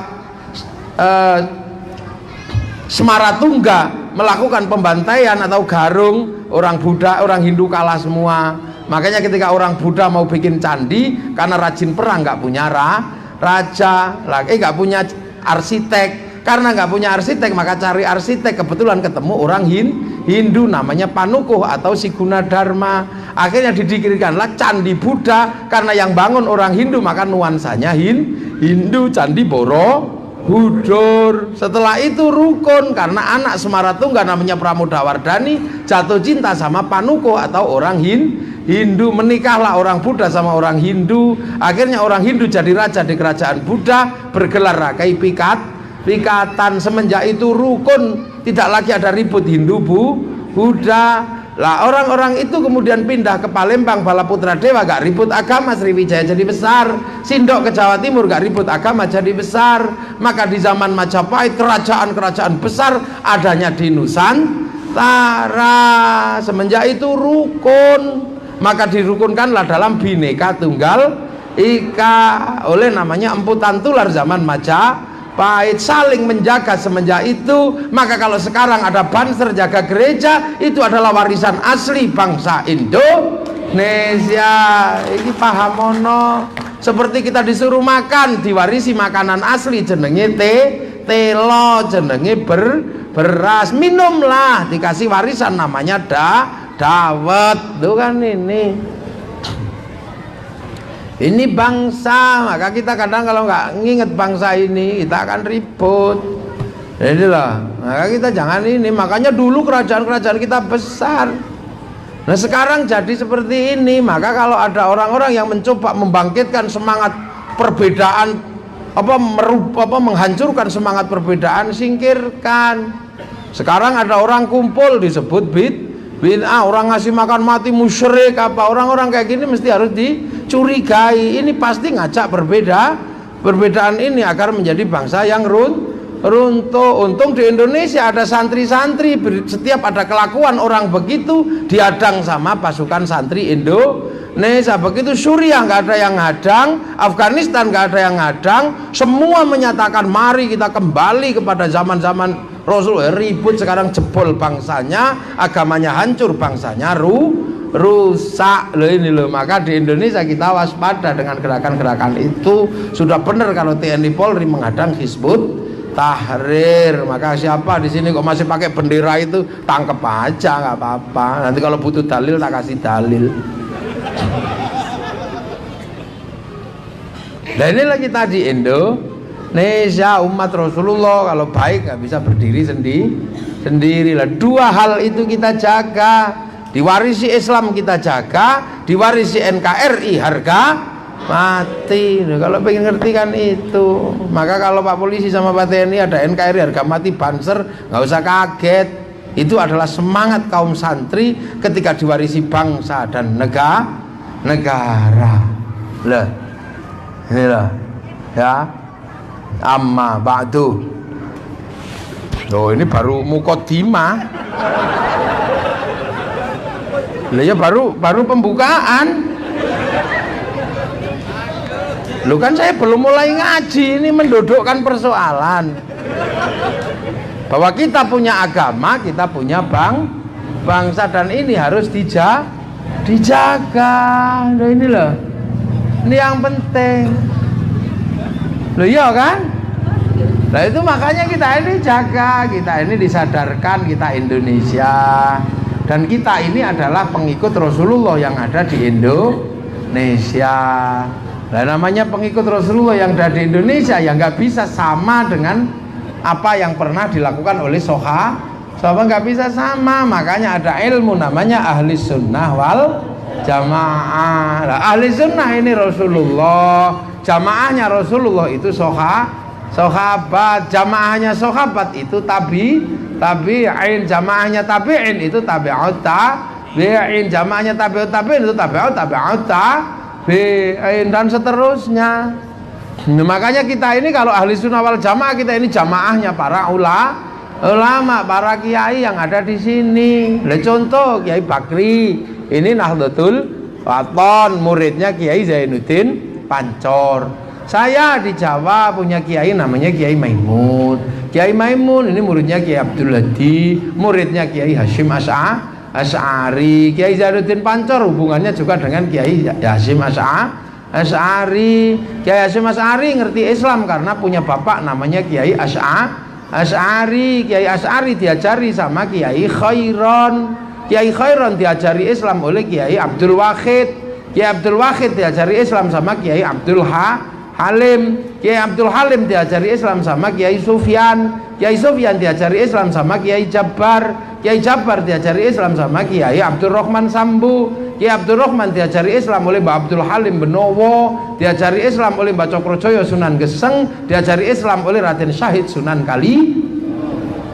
Raden Syahid diajari Islam oleh Sunan Bonang. Sunan Bonang diajari Islam oleh Sunan Ampel. Sunan Ampel diajari Islam oleh Mbah Ibrahim Asmoro Kondi. Mbah Ibrahim diajari Islam oleh Syekh Jumadil Kubro. Syekh Jumadil Kubro diajari Islam oleh Said Muhammad. Said Muhammad diajari Islam oleh Said Ahmad Jalaluddin Campa. Said Ahmad Jalaluddin diajari oleh Said Abdul Malik. Said Abdul Malik diajari Said Alawi Amil Faqih. Said Alawi Amil Faqih diajari Said Ahmad Sokhib Mirbat. Said Ahmad Sokhib Mirbat diajari Said Ali Khalil Qasam. Said Ali Khalil Qasam diajari sama Said Alwi, diajari Said Muhammad, diajari oleh Said Alwi. Said Alwi diajari Said Ahmad Al-Muhajir, diajari Said Isa. Said Isa diajari oleh Said Ubaidillah, diajari oleh Said Muhammad. Said Muhammad diajari Said Ali Uraidi. Said Ali Uraidi diajari Said Ja'far Shadiq. Said Ja'far Shadiq diajari Sayyid Muhammad Baqir. Said Muhammad Baqir diajari Said Ali Zainal Abidin. Said Ali Zainal Abidin diajari Sayyidina Hasan Husain. Sayyidina Hasan Husain diajari Sayyidina Ali. Lah Sayyidina Ali ini yang diajari oleh Rasulullah Muhammad sallallahu alaihi wasallam. Ini loh, Islam kita itu jauh. Makanya awal jamaah kita ya gayanya muridnya ulama. Kalau al jamaah awal adzan duhur setengah 12 ya datang sudah setengah 1. Lah kalau kita karena muridnya ulama masih di sawah, masih di kebun sawit, maka manggil sholat duhur biasanya setengah 3. Itu kan biasa. Allahu Akbar, Allahu Akbar. Ini biasa. Kalau nggak datang ya Rabbana, ya Rabbana, Rabbana walamna anfusana wa illam taghfir lana tarhamna lanakunanna minal khasirin. Itu tuh biasanya. Ini datang biasanya toba hati, pegel nambani hati ini dhewe. Ndak datang baru dimarahi, diurugi anjangan, datang jerandal baru. Terus sholat Allahu Akbar. Lah yang di Mekah wong dibawa pemancar langsung ya khusyuk. Lah di sini kan pemancar lokal. Pakai masjid Allahu Akbar. Ini wajjahtu wajhiya. Sinyalnya naik turun. Berhubung Allahu Akbar sinyalnya kedatangan sinyal bakso. Ding ding ding. Nah, sinyalnya hilang. Oh, bakso. Allahu Akbar. Ono gerata-gerata kedekat sinyal anudan. Kabah kukudanan. Allahu Akbar. Bismillahirrahmanirrahim. Sabbi isma rabbikal a'la alladzi khalaqa fasawwa. Lama ini. Suwe. Nah, ini kan sholat kita yang jauh. Makanya yang bocor-bocor karena dengerin apa-apa, ini ditambal pakai zikir. Maka habis sholat la ilaha illallah sambil gedek-gedek. Ada yang protes, zikir kok gedek-gedek. Sahabat itu kalau zikir diem lah. Sahabat murid Rasulullah berzikir di samping Rasulullah, masuk wifi-nya Rasulullah ya online dong, mlebu wifi di tethering. Nah kalau di sini, kok diem gini ya turu. Makanya di sini wal jamaahnya gedek-gedek sama bunyi la ilaha illallah apa biar denger. Karena yang tua-tua kalau nggak denger nggak iso niroke, terus muni apa ya nggak ngerti muni apa itu nggak tahu. Makanya kita bunyi biar yang sepuh-sepuh denger bisa nirukan. Sama puasa juga sama dimanapun, cuman orang sini puasanya ini nggak khusyuk. Kalau orang Arab puasanya khusyuk, keluar rumah dia nggak lihat apa-apa, mau lihat padang pasir. Nah orang sini keluar rumah ada belimbing, ada jambu. Makanya daripada kamu nggak khusyuk tidur, maka ada dalil naumuso imin dan tidurnya orang puasa itu ibadah. Makanya orang sini kalau puasa tidur aja biar khusyuk lah. Begitu tidur terus kiainya kesepian, maka kiainya pergi ke pasar beli mercon. Akhirnya kalau bulan puasa dar. Nah itulah makanya puasa kalau di Indonesia pakai mercon. Maka Pak Polisi, Pak Tentara kalau besok ada pakai mercon nggak usah ditangkap. Karena mercon bagi orang Indonesia adalah perangkat ahli sunnah wal jamaah. Biasa aja kalau besok dar. Kalau teroris tangkap. Malam tuk-tek. Kalau subuh imsak. Karena orang Indonesia kalau puasa nggak lihat matahari terbit kehalang pohon ulin. Nah, haji sama orang Indonesia nggak langsung ke Ka'bah, ke alun-alun Kutai Timur pakai Ka'bah palsu. Labbaik Allahumma hajjan. Iya niatnya beneran, Ka'bahnya batu itu di Islamic Center. Lah inilah Islam di Indonesia. Lah Islam kita ini jauh dari Rasulullah, maka kita dikenalkan kepada Rasulullah, dijak solawatan biar kenal Rasulullah. Nah itu bahasa perintahnya solawat, tapi agar orang ngerti solawat dikasih bahasa solawatan. Karena orang Indonesia kalau pakai apa-apa akhirannya celana kalau belum dipakai, kalau dipakai celana sarung kalau belum dipakai, kalau dipakai sarungan, tahlil kalau belum dipakai, kalau dipakai tahlilan, yasin kalau belum dipakai, kalau dipakai yasinan. Makanya kalau ada orang tahlil nggak mau, apa tahlilan nggak mau, tapi kalau tahlil mau, itu sama dengan orang punya sarung nggak mau sarungan, punya katok nggak mau katokan. Itu maka dalilnya apa? Indonesia. Beres, nggak usah ribut-ribut dah. Ya orang Indonesia itu enak, makanya nggak usah ribut, wong orang jauh. Makanya karena kita nggak kenal Rasul, kalau sahabat ya assalamualaikum ya Rasulullah, sahabat ketemu lah, kita nggak ketemu. Yang Jawa diajarkan ya diajarkan Kanjeng Nabi Muhammad lahir nang Mekah dina Senin 12 Mulud. Nah itu sing desa, sing santri ya biar kenal dengan Rasul diajarkan marhaban ya nurul aini, marhaban jandal Husaini, Allah marhaban santri wassalamun mustamirun kullakhini ada jandat. Santri yang muda, santri yang tua ya, halo ya nabi salam alaika santri tua kan gitu.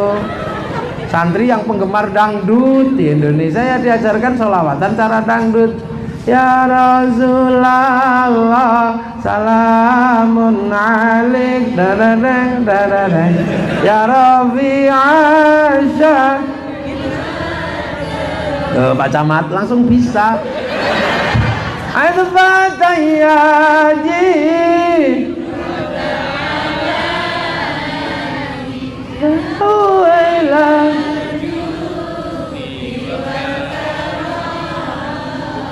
ya wailal jud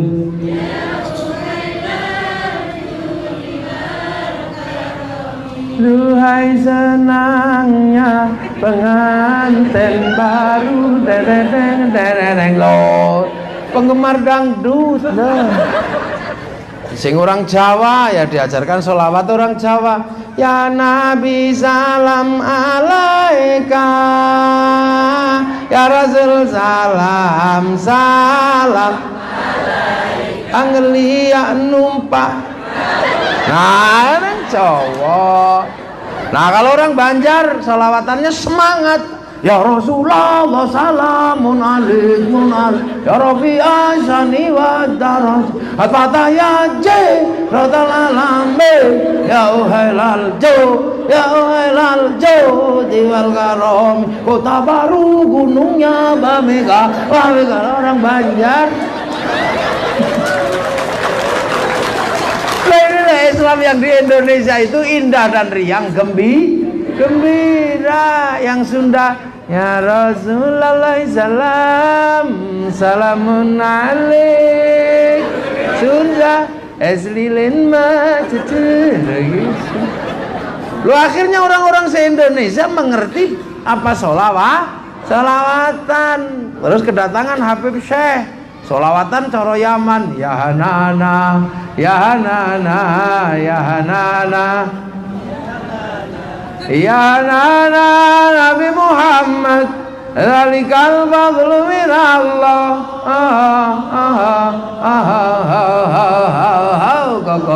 Ya Nana. Saya itu bisa nirukan, pas kokoknya nggak bisa saya. Kalau depannya taruhan saya, bagusan saya. Mbok yakin bilang sama Habib saya bagusan saya kalau depannya.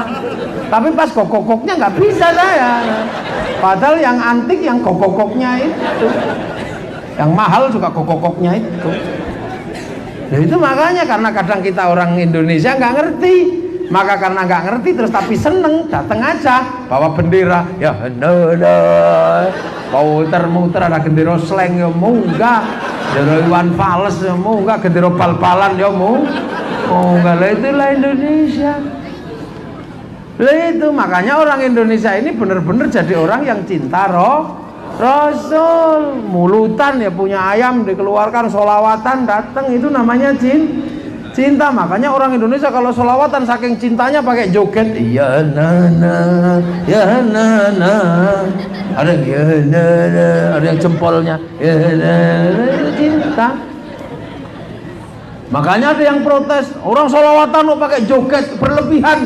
Gak boleh itu, gulu berlebihan. Ya nggak apa-apa, orang cinta kok berlebihan gimana? Dari dulu orang cinta itu joget. Ketemu pacarnya dari jauh udah yes. Orang cinta itu begitu. Cinta itu juga muji anta syamsun anta badrun, engkau seperti rembulan, engkau seperti mata. Nah, ini biasa orang pacar kita kadang jelek aja deh, wajahmu seperti purnama. Jelek aja gitu. Karena apa? Cinta itu memuji. Loh, makanya kalau bahasa cinta itu jangan dilihat dengan bahasa fikih. Sekarang banyak orang ribut itu musyrik, itu hulu. Masa anta syamsun anta badrun? Masa ya Rabbi bil mustafa? Ini bahasa cinta. Bahasa cinta kok buat delok teko ilmu fikih ya nggak bisa. Dek, sehari aku tidak bertemu denganmu, mati aku. Loh itu kalau ilmu fikih ya musyrik. Masa orang nggak temu sehari kok mati? Yang bikin mati itu Allah. Tapi kalau kalimat cinta nggak usah dilihat dari ilmu fikih, nanti konslet sampean. Loh tahun 80-an Pak Camat kan punya lagu cinta. Ingin ku mati bila tak ingat dosa, ingin rasanya aku pulang ke rahim ibu. Loh itu kalau dilihat dari bahasa fikih rusuh, bisa kelahi. Masa kepalamu segede itu mau kembali ke rahim ibu? Ya nggak bisa. Inilah maka teman-teman kalau sholawatan biasa nggak usah itu musyrik. Ya Rabbi bil Mustafa, dek, aku ingin mati sehidup bersama, pun biasa aja. Makanya kalimat cinta itu aneh-aneh. Rhoma Irama, pacarnya mati, tiba-tiba bikin kalimat cinta seolah-olah dia Tuhan. Ku tahu rumus dunia. Emang kamu ngerti rumusnya dunia? Oh ya Allah aja loh kan gitu. Pacarnya hilang, nanya kepada Allah. Pacar hilang tinggal SMS aja nanya ke Allah saking cintanya. Seandainya aku bertemu Tuhan, akan kutanyakan tentang dirimu. Masa pacar hilang aja tanya Allah? Inilah kalimat cinta. Inilah maka orang kalau gitu biasa aja. Makanya sholawat itu indah karena semuanya memiliki Rasulullah, dan kita orang Indonesia. Makanya sholawatan itu dibikin model apa saja indah. Beda dengan wayang. Wayang itu punyanya orang Jawa, dipakai bahasa Indonesia jelek. Om bumi goncang ganjing langit kelap-kelap, om bumi berguncang-guncang langit berkedip-kedip, jelek. Indonesia Raya itu ya bagusnya cuman Indonesia aja, dipakai bahasa Jawa ya jelek. Indonesia lemah banyuku, jelek. Gak bisa, harus Indonesia tanah airku bagus. Indonesia lemah banyune nyong rusak.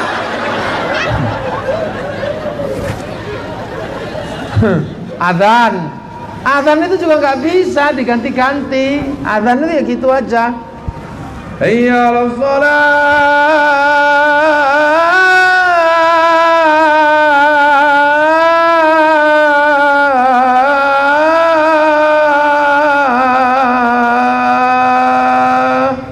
Itu adzan.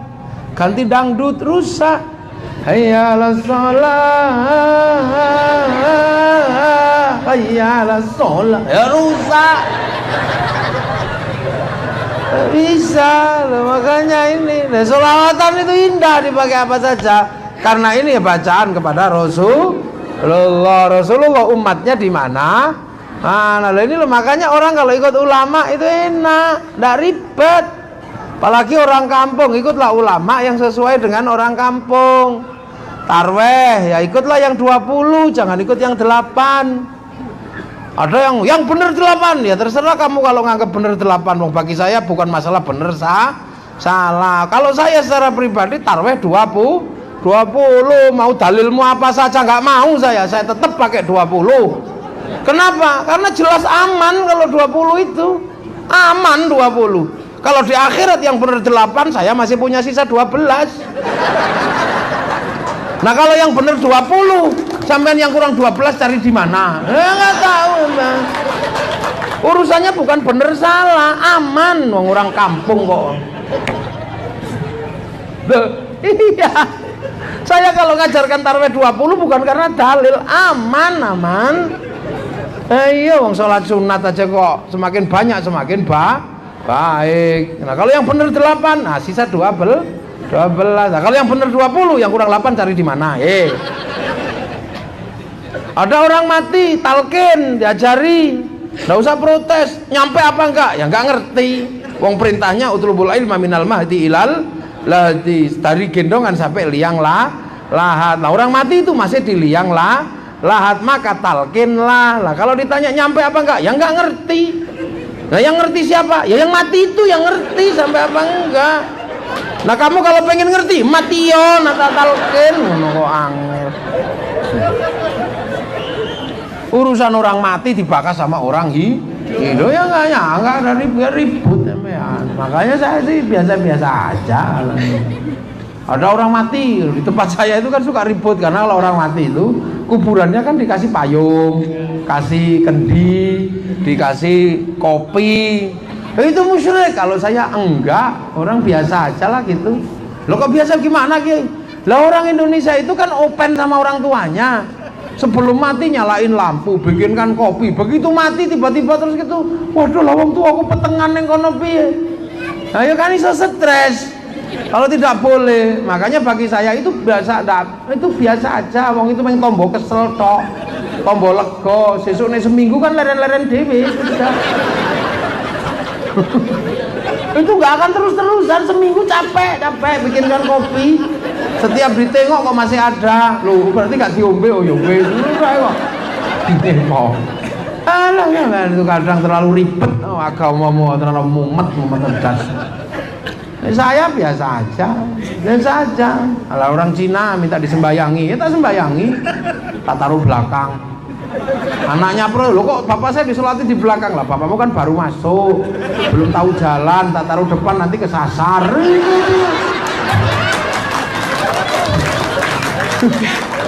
Saya ini urusannya di lapangan, banyak di tempat saya. Ada orang datang, kiai, anak saya kemarin khataman di pondok, pas itu tidak punya uang, terus gimana? Saya jual anjing, boleh nggak? Boleh. Ada yang pro, kiai kok boleh? Ya wis kadung. Biar besok dituturi sama anaknya. Tugas saya nuturi anaknya nanti pegangnya bapak memperbaiki bapaknya. Oh biasa aja di tempat saya, nggak usah pusing. Ini gitu aja lah, orang sekarang ribut sampai perkara takbir aja. Kalau saya lihat makmumnya, kalau makmumnya pinter, takbir saya sesuka-suka saya. Tapi kalau makmumnya orang bodoh, Allahu Akbar, itu pasti ganggu. Imamku nyetop apa, lah kan ya bubar. Maka saya biasanya kalau takbir tak lihat makmumnya kok orang bodoh-bodoh ya, Allah Akbar. Udah gitu aja. Sekarang kan nggak peduli ada makmumnya orang kampung, Allah. Le makmum belakang ini matanya lihat ke sana ke sini, lu nyetop apa ya gitu, malah nggak khusyuk. Kadang ada orang sholat itu sekarang aneh-aneh, Allah Akbar. Lah iya wong tetanggane iki sikile cap salep 88 loh. Gatelen kok digerayangi, jangan. Itu kalau imam makmum yang sudah khusyuk sampai injak-injak juga nggak apa-apa. Saya kalau tarweh cepetnya luar biasa karena makmum saya ini kalau kelamaan mikir. Makanya biar gak sempet mikir tak cepet ke. Allahu Akbar. Bismillahirrahmanirrahim. Alhamdulillahirabbil alamin arrahmanirrahim maliki yaumiddin iyyaka na'budu wa iyyaka nasta'in ihdinas siratal mustaqim siratal ladzina an'amta 'alaihim ghairil maghdubi 'alaihim waladdallin. Amin. Bismillahirrahmanirrahim. Yasin. Allahu Akbar. Udah cepet. Ora kok bermikir. Lah terus Allahu Akbar.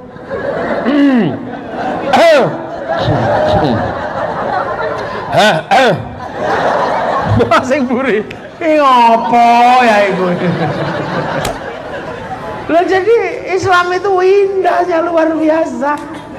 Kalau orang mengerti ilmu lah, sekarang Islam dipegang sama orang-orang bodoh susah kita. Wong sholat itu kentut aja gak apa-apa kok. Kalau madhabnya Maliki, tapi jangan gelegean karena Imam Malik mengatakan kentut tidak membatalkan wudhu, tapi yang malah batalkan wudhu. Nah kalau Imam Syafi'i ngentutnya batal tapi nya nggak apa-apa. Maka kalau sampai ngentutan ikutlah madhab Maliki. Kalau dikit-dikit gelegean ikutlah Imam Syafi'i. Yang susah sampean wis ngentutan didik gelegean nah ya melu sapa sampean. Islam itu indahnya luar biasa, kalian tahu. Tapi syaratnya harus berilmu. Sekarang itu ada orang ribet, sholat langsung begitu adzan langsung komat. Iya yang di sawah nggak masuk sholat nanti, sholatnya digodol iblis. Itu, Islam itu indah kok. Yang tadi kayak kiroah kayak gitu, ya ada model begitu. Zaman kalau mau yang galak ya ono model Sayyidina Umar. Sayyidina Umar itu kalau ngaji Bismillahirrahmanirrahim Alhamdulillahirabbil alamin Arrahmanirrahim. Itu Sayyidina Umar. Nah kalau yang model begini tadi model Sayyidina Utsman. Bismillahirrahmanirrahim. Itu Sayyidina Utsman. Kalau model Sayyidina Ali Bismillahirrahmanirrahim.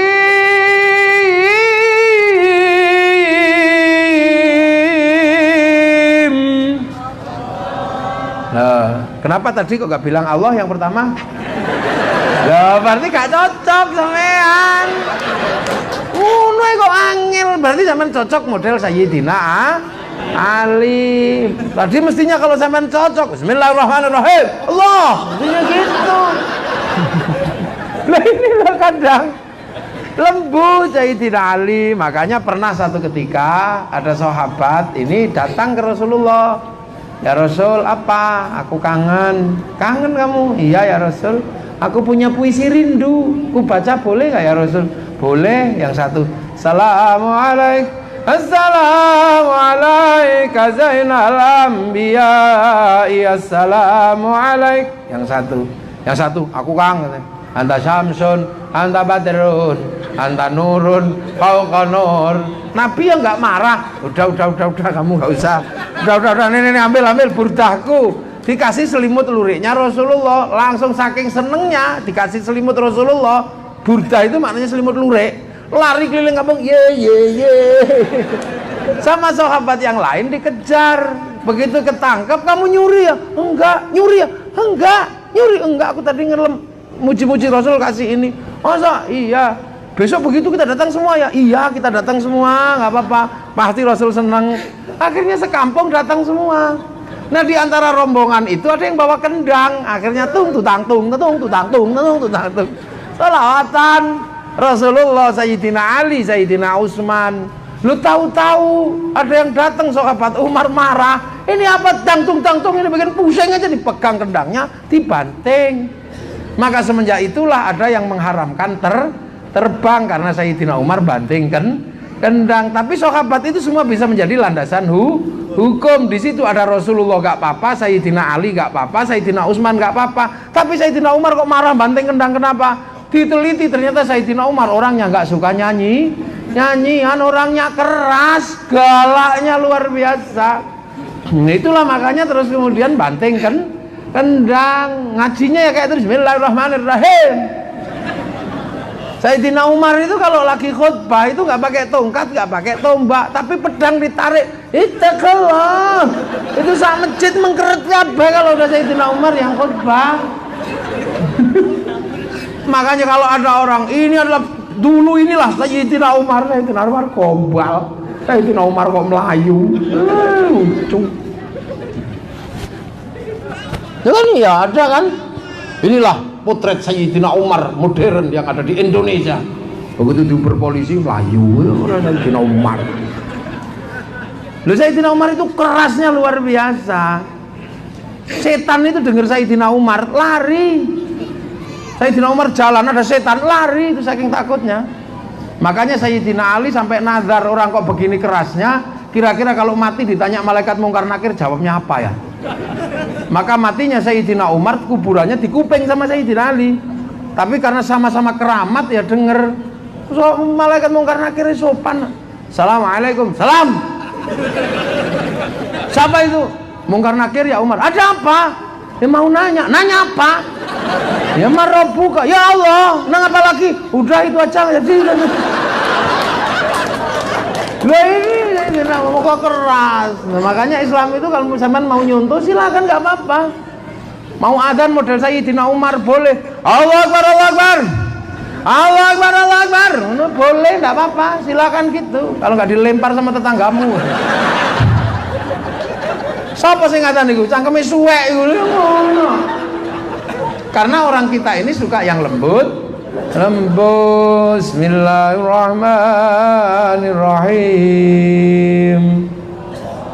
Bismillahirrahmanirrahim. Boleh ada yang jawab. Itu. Wah. Ya dari mana? Makanya sekarang ada orang nyontoh nggak mau lagu, ya nggak apa-apa. Tapi ya nggak cocok dengan Indonesia. Makanya semakin kesini orang-orang kayak gitu semakin tersingkir, semakin hilang. Nyontoh itu gampang, sampean mau nyontoh jenggot Rasul, nggak apa-apa, jenggotlah yang panjang. Tapi sunnah berjenggot itu kalau ketemu temannya, cium pipi kiri, pipi kanan, terus mundur dikit, elus-elus jenggot, maju lagi dicucup bun-bunan. Itu khas orang Arab kalau punya jenggot, elus-elus gini. Lah di sini jenggotnya ada, elus-elus tonyol.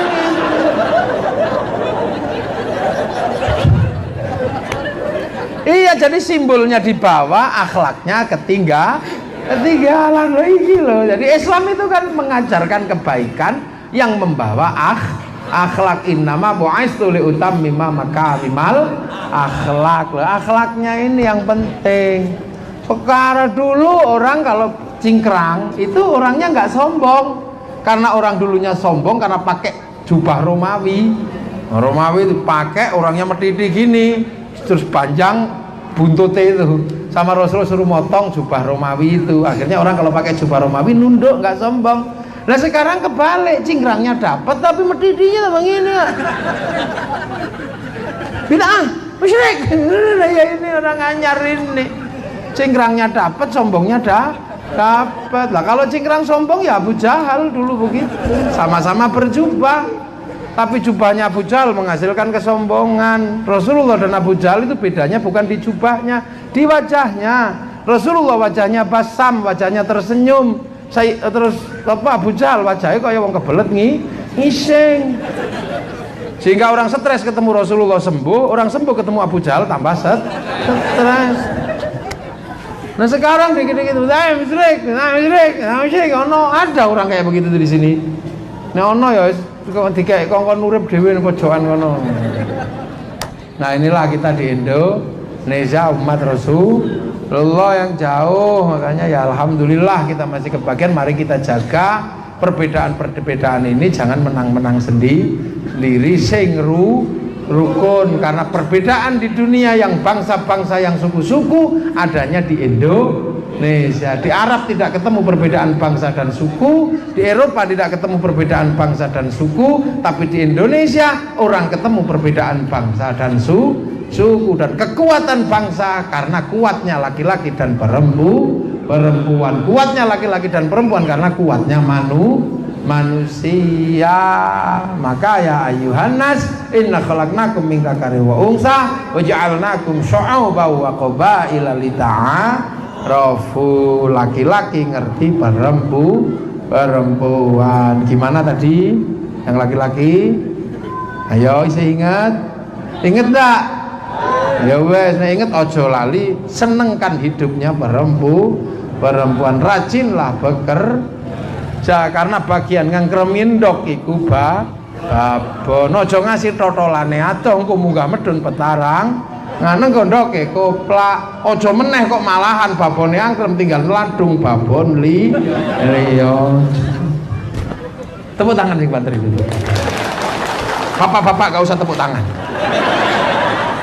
Dari bapak mate, wah Pak Ismu itu ngejak kiai parah ini menyengsarakan laki-laki. Kulo iki lanang soalnya duit 1000 tak cekelno wong wedok indah, tapi 1.000 tak pegang rarupo. 100.000 dipegang laki-laki nggak ada wujudnya, tapi 1.000 dipegang perempuan kabeh sak keluarga kroso tukokno uyah.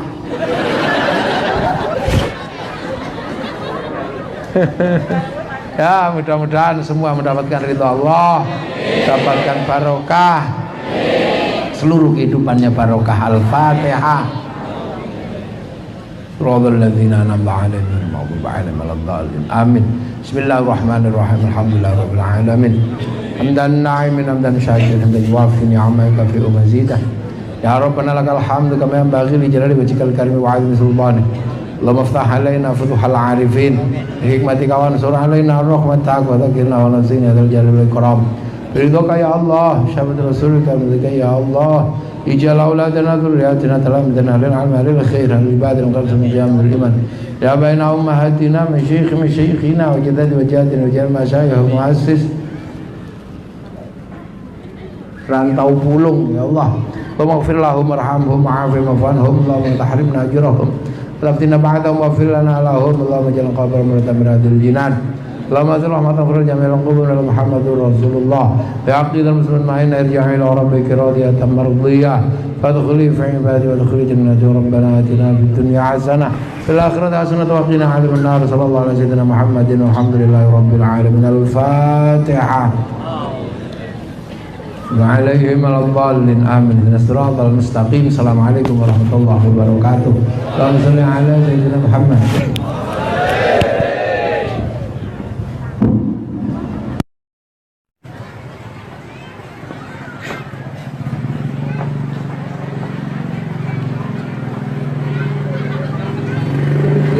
Rangkaian acara tadi bareng Kepati Timur dan masyarakat Rantau Pulung bersama Kiai Haji Gus Muafik di Masjid Nurul Huda Desa Bukitjaya Kecamatan Rantau Pulung.